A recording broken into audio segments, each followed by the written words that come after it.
जननायक जनता party कहीं किसान के विरोधी नहीं है। जननायक जनता पार्टी तो बेसिक किसान की मदद करने वाली पार्टी है। उसको कुछ साथियों ने किसानों को भ्रमित कर दिया। और उसके अलावा मैं एक बात और कहना चाहता हूँ, जो किसान आंदोलन के राष्ट्रीय नेता हैं महेंद्र सिंह जी टिकैत जो है और अपने राजोवाल जी हैं, उनका स्पष्ट निर्देश है कि हम लोग किसी भी पार्टी का कोई विरोध नहीं करेंगे।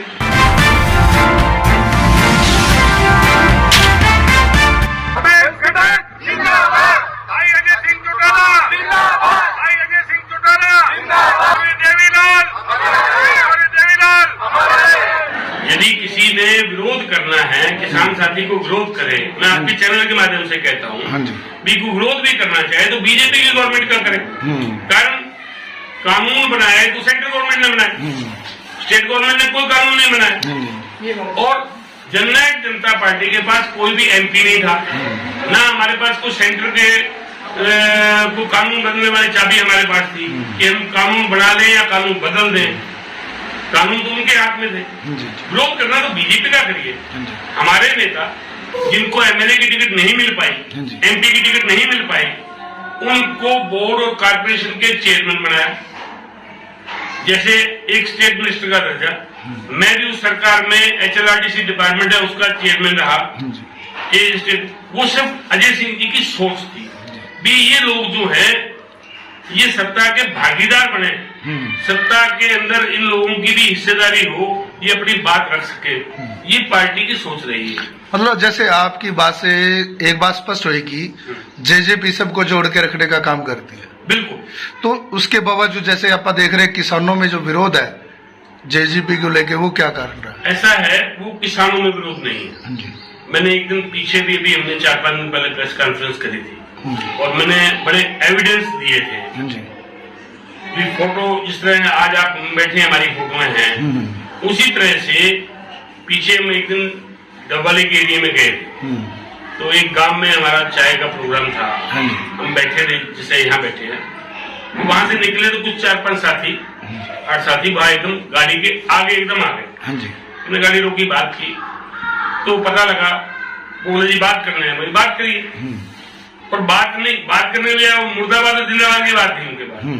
तो बाद में हमने उनकी खोज की। 2 साथी तो ऐसे थे जिनकी मैंने फोटो आज वो यहाँ ऐसा प्रोग्राम नहीं है, भी अभय सिंह जी के साथ बैठे थे, एक दाएं एक बाएं, जो पार्टी के इंडियन नेशनल लोक दल के वर्कर हैं, वो थे, उसके नेतृत्व कर रहे थे। कुछ साथी कांग्रेस के थे, वो कांग्रेस के झंडा लेके वोट मांगते हुए और करते हुए वो लोग थे। तो ये प्रायोजित था। नहीं, कहीं कहीं ऐसा ना हो ना, जैसे किसानों में भी तो पार्टी ज्वाइन की हुई है। उस एक गांव के अलावा हमने उसके बाद में 8 गांवों में और गए और लगभग हमने 50 जगह चाय का प्रोग्राम था हमारा। वहां कहीं भी कहीं कुछ नहीं। ये एक हवा बनाने की बात, एक इसमें सोशल मीडिया में डालने की बात भी विरोध। आपको बताऊं कि सरकार के समय में भी सरकार के सहयोग, बीजेपी को सहयोग दिया।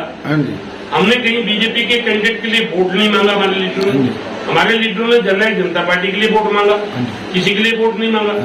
और हमारे लीडरों ने सरकार के हिस्से में होते हुए एक वो काम किया। हरियाणा प्रदेश ऐसा प्रदेश है जिसके अंदर सबसे ज्यादा 14 जो किसानों की फसलें हैं एमएसपी पे खरीदी जा रही है। और ये दुष्यंत जी का ही प्रयत्न था कि जो किसानों की पेमेंट 72 घंटे के अंदर उनके खाते में आए। ये 2 कानून तो बहुत बड़े जो किसानों के लिए। दुष्यंत जी सरकार में रहे तो महिलाओं के लिए 50% पंचायतों में आरक्षण दिलाया, 33% जो है राशन डिपो के अंदर आरक्षण दिलाया, 8% बैकवर्ड क्लास के लिए पंचायतों में आरक्षण दिलाया, 75% की बात की थी भी हम रोजगार जो है हरियाणा के लोगों को देंगे, उसका कानून बनवाया। वो किसी साथी ने कोर्ट में उसकी एप्लीकेशन डाल दी, वो स्टे हो गया, परंतु हमने हाई कोर्ट के अंदर उसकी पैरवी कर रही है जननायक जनता पार्टी और उसको हम जीत के आएंगे। ये उसके अलावा मतलब इस टाइप का माहौल ये तो सरकार के साथ रहा, सरकार के अंदर रह के रहा। दिग्विजय सिंह जी पार्टी के राष्ट्रीय महासचिव है, उन्होंने हर मंच से उस किसान आंदोलन के समय में आवाज उठाई, उन्होंने वहां लंगर का भी प्रबंध किया, अपने वर्करों को भी आदेश दिया कि हमारे वर्कर जो हैं पार्टी के, उस किसान आंदोलन के अंदर उनको ट्रैक्टर की, गाड़ी की, कहीं भी जहां लंगर की जरूरत थी वहां सहयोग रहे हैं। तो जननायक जनता पार्टी कहीं किसान के विरोधी नहीं है। जननायक जनता पार्टी तो बेसिक किसान की मदद करने वाली पार्टी है। उसको कुछ साथियों ने किसानों को भ्रमित कर दिया कि जननायक जनता पार्टी।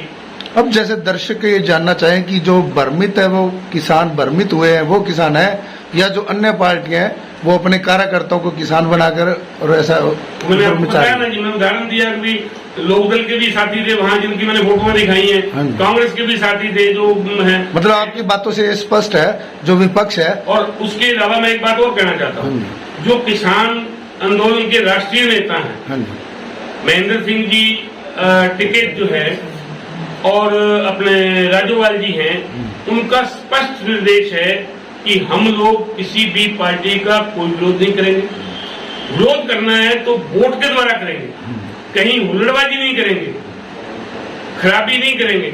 फिर विरोध करना है तो वोट के द्वारा। वोट की चोट बहुत बड़ी चोट होती है, किसी के खिलाफ करना तो वोट की चोट करिए। तो अब आप ये स्पष्ट रूप से क्लियर कर रहे हो कि ये जो किसान के रूप में उधर में चाह रहे हैं या जो विरोध कर रहे हैं, ये अन्य पार्टियों के जो वर्कर हैं जो इस तरह का करके लोगों को भ्रमित करने का काम कर रहे हैं। मैं तो आपके चैनल के माध्यम से एक बात और कहना चाहता हूँ, उन साथियों को, जैसे वो कहते हैं बात करने के लिए, तो बात करने का एक स्थान होता है। या तो आप किसी को अपने घर पे बुला लो या आप किसी के घर पे चले जाओ। सड़क पे खड़े होके बात नहीं हो, या फिर प्रेस कॉन्फ्रेंस करो या कहीं कुछ बैठ के बात करने की बात है। आज जैसे हम बैठे हैं यहाँ, हम बात कर रहे हैं ना कहीं बैठ के आराम से।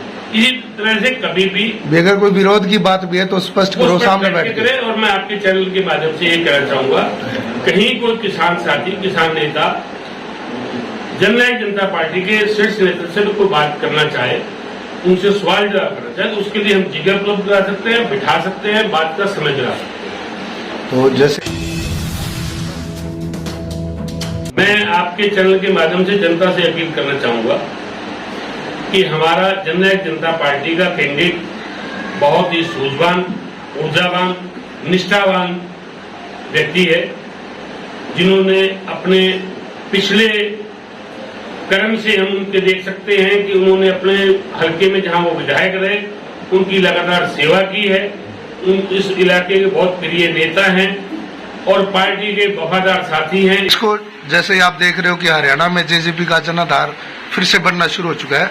जैसे काफी चर्चा रही थी कि जेजेपी जो है बीजेपी से अलग होने के बाद कमजोर हो गई है, पर कहीं ना कहीं ये देखने को मिल रहा है कि उनकी ताकत पहले के मुकाबले बढ़ती नजर आ रही है। जैसे सिरसा से एक काफी चर्चित एडवोकेट है नरेंद्र दत्त इंदौरा, और उनके जो फादर हैं बलजीत सिंह इंदौरा, इन्होंने जेजेपी का दामन थामा है और पार्टी को ज्वाइन किया है।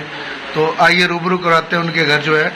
सर, जैसे एक चर्चा रही थी कि बीजेपी से अलग होने के बाद जेजेपी कमजोर होती दिख रही है, काफी जगह कह रहे थे कि उनका बहिष्कार हो रहा है, लेकिन जैसे लोग जुड़ रहे हैं पार्टी के अंदर, ये बात कहीं ना कहीं अफवाह लग रही है। और जैसे नरेंद्र दत्त इंदौरा जी जो एडवोकेट है, एक एडवोकेट, पढ़ा लिखा एडवोकेट अगर पार्टी से जुड़ रहा है तो कहीं ना कहीं मानते हैं कि पार्टी के अंदर कोई ना कोई ताकत है।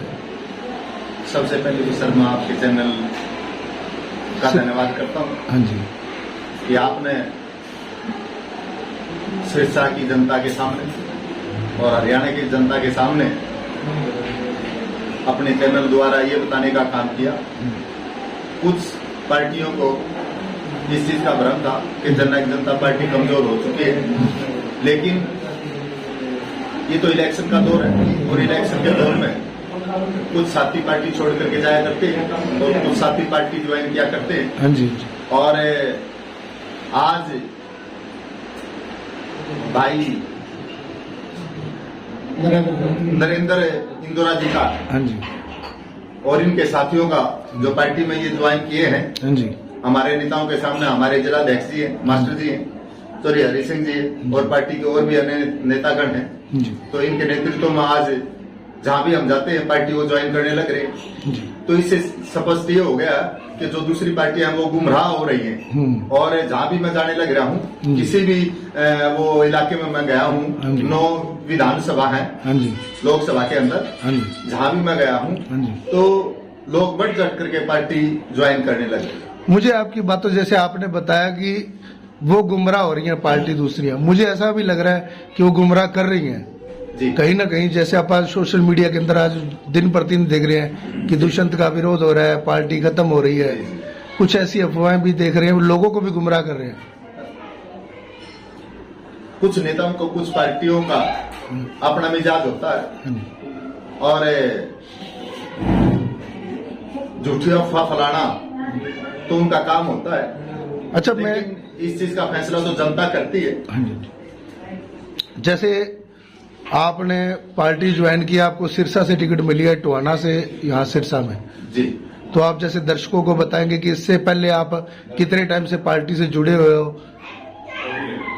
मैं जब से मैंने सौदी संभाली है, हाँ जी, सौदी संभालते ही पार्टी की सेवा करनी शुरू कर दी।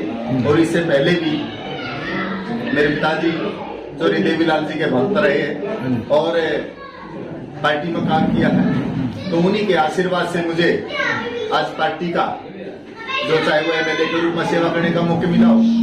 बड़ौदा से मैं 3-4 बार एमएलए रहा हूँ। हाँ जी।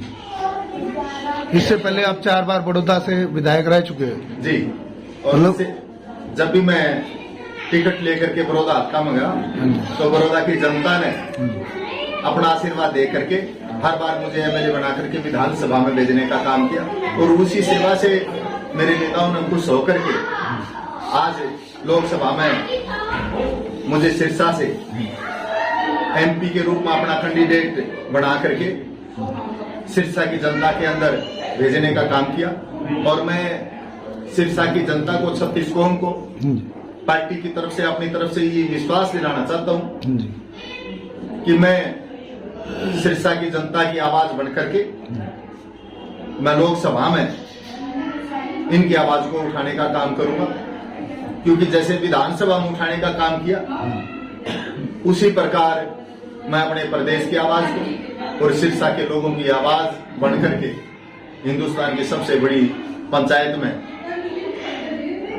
इनकी आवाज बन करके वहां गुंजाने का काम करूंगा। तो जैसे आप बात करते हैं हरियाणा के अंदर जेजेपी की आप कितनी सीट मानते हैं? हरियाणा के अंदर जेजेपी की कितनी सीट मानते हैं? सीट बांटी है।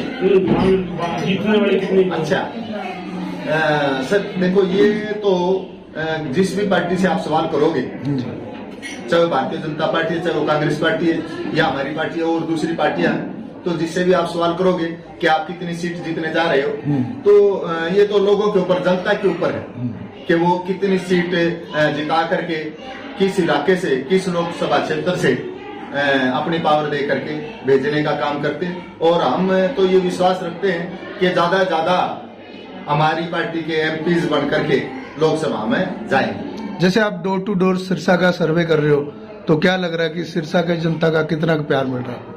जो लोगों का प्यार मुझे मिला और लोगों ने मुझे विश्वास भी दिलाया कि हमने अशोक तंवर जी को भी लोकसभा का मेंबर बना करके भेजने का काम किया, बहन शैलजा जी को भी एमपी बना करके लोकसभा में भेजने का काम किया।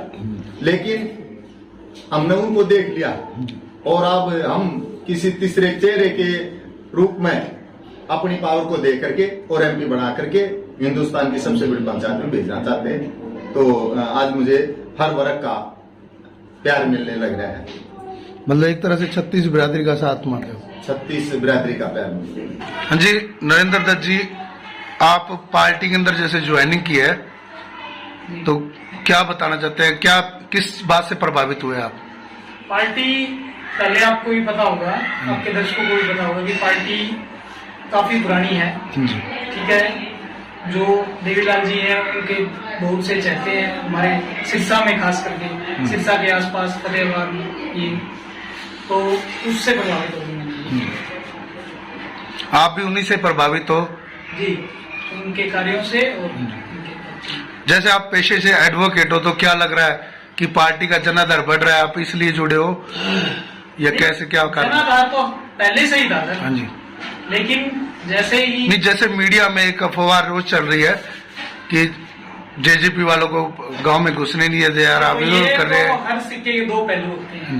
लोग विपक्ष वाले भी होते हैं, वो मतलब एक सिर्फ राजनीतिक बात मानते हैं आप इसको। पॉलिटिक्स की बातें होती हैं कि ये है वो, बाकी ऐसा कुछ नहीं। तो आपको लग रहा है कि सिरसा से जो जेजेपी की जो सीट है बिल्कुल रिकॉर्ड तोड़ जीत लेगी? बिल्कुल।